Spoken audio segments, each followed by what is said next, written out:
Big question. This ought to go swimmingly because everyone's totally logical when I talk about this team. What will Penn State's record be this year? And then bonus question, is James Franklin overrated? Is Penn State overrated? It's an inside joke. If you know, you know. Their over-under win total, here's what you need to know. It is 9.5. FanDuel has the over-under win total at 9.5. FanDuel has them with the third best odds to win the Big Ten. They have got the sixth best odds to make the playoff. Let me repeat. Penn State, in a roundabout way, is favored to make the playoff. They would have been in the last several years if we had a 12-team playoff. James Franklin's entering year 11.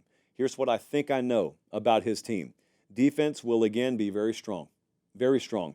The defensive line is full of seniors, got a ton of experience there. They've got a great edge duo. They've got a great safety duo. We're hearing good things about the corners that they got in there. They got Kimber and they got Harris in the transfer market. So feel good, again, about defense. I think if they handle this offense right, they should have, outside of Ohio State, and it will probably behoove them that I said that because they can use it for motivation, but outside Ohio State, where should I have a better 1-2 combo of tailback than, Singleton and Allen last year should have been better than they were. This year, those guys both have 1,000-yard potential about them. So, again, new coordinator in, so we'll see how that unfolds. But I think I know they should be very dynamic, and that should be a strength of that team. And I think I know, this will be a little more controversial, Drew Aller is a strength of this team. Now, Drew Aller, although he had a good year in terms of touchdown to turnover rate last year, 29-2, people think he sucked last year. That's because they sucked offensively in big games. But he was a good player last year. First full year as a starter. This will be a second full year as a starter, which leads me, we can go right into what I need to know. I need to know, will he be put in a better position than he was last year? They brought in Kotelnicki, the coordinator from Kansas. A lot of hope riding on that. A lot of hope of their offense being more explosive in big games. You guys remember the Ohio State and Michigan game last year. It was terrible. I was at both those games. It was bad. Outside that, they moved the ball fairly well. But that doesn't really matter because outside of those games, what else are we really talking about? This is Penn State. That's who you're there to beat.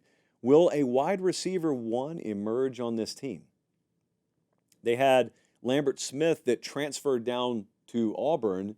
And so who are we looking at here? Julian Fleming transferred in from Ohio State to Pennsylvania guy. He kind of profiles as that guy, so to speak.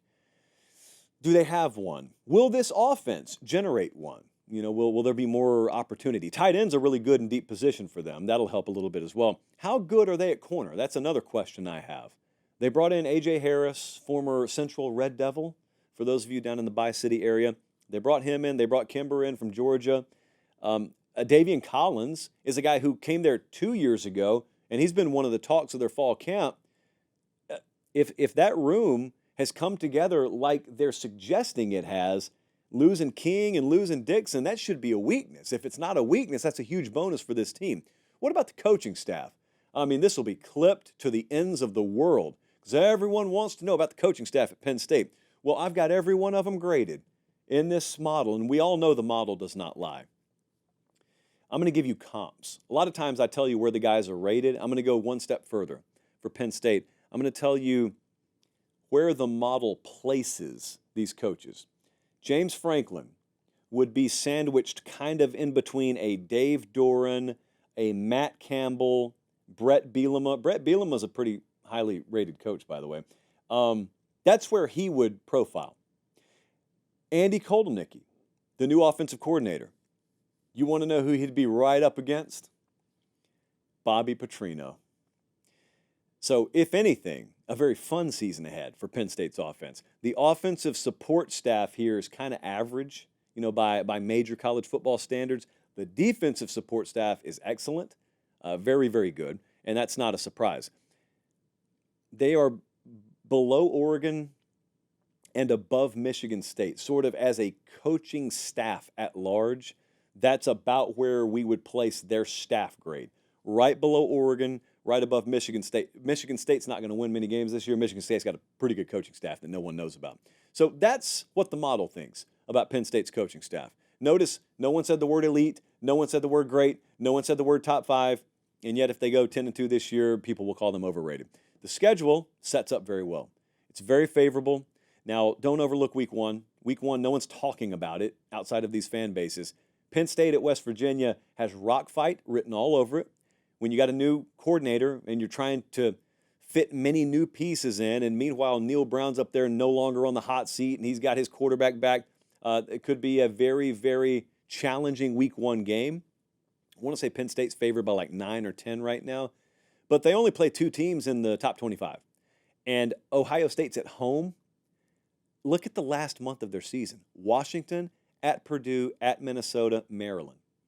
My thinking on Penn State is somewhere in October, their offense will hit its stride and it will level up.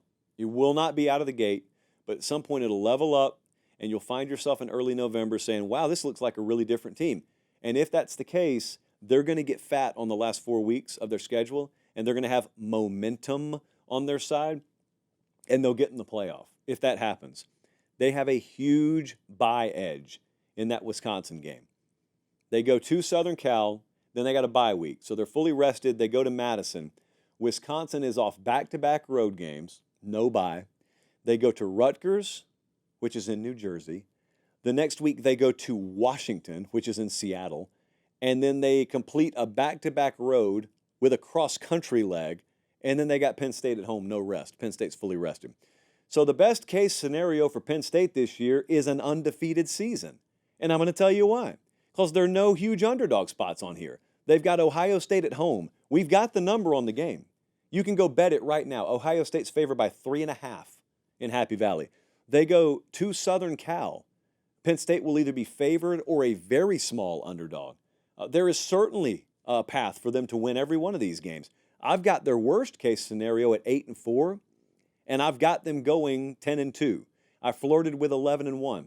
I've got them going 10-2 this year. JP poll's really, really high on Penn State, higher than I'd probably have them. Penn State is 6th in the JP poll in the preseason. That's the difference in a power rating and a ranking, because I'd probably rank them a couple of spots lower. 10-2, does that get you to Indy? If it doesn't, does it get you in the playoff? I think they're going to be a playoff team. I think Penn State will be in the playoff.